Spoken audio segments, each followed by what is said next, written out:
તરફ વડોદરામાં વાઘોડિયાના દબંગ નેતાનો મોટો રાજકીય ધમાકો અને મધુ શ્રીવાસ્તવે નવો પક્ષ બનાવવાની સત્તાવાર જાહેરાત કરી છે।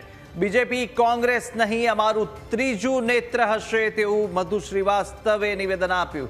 ભ્રષ્ટાચાર 2 નંબરના ધંધા વધ્યા છે, જિલ્લામાં ભ્રષ્ટાચાર ખતમ, નવા નેતૃત્વની જરૂર હોવાનું પણ મધુ શ્રીવાસ્તવે કહ્યું છે કે જ્યાં 40 થી 50 સાચા નિષ્ઠાવાન ઉમેદવારો ઊભા રાખીશું અને મધુ શ્રીવાસ્તવે ચૂંટણી અધિકારી સાથે આ અંગે મુલાકાત કરી છે।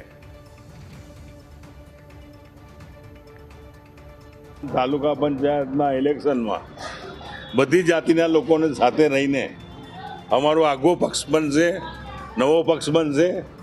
નહીં ભાજપ હોય ને કોંગ્રેસ હશે, અમારો ત્રીજો નેત્ર હશે।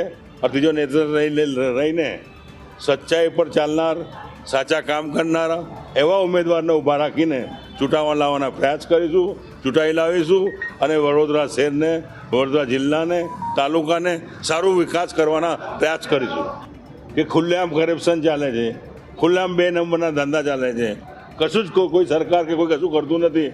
એને આગળ વધારવા અને યુવાઓને આગળ લાવવા માટે લાવીને એક સચ્ચાઈની રાહ પર ચાલે એ પ્રયત્ન કરવાના છે। લગભગ અમે 40 થી 50 જણ ઊભા રાખીશું અને જે સારા હશે એમને જ ઊભા રાખીશું।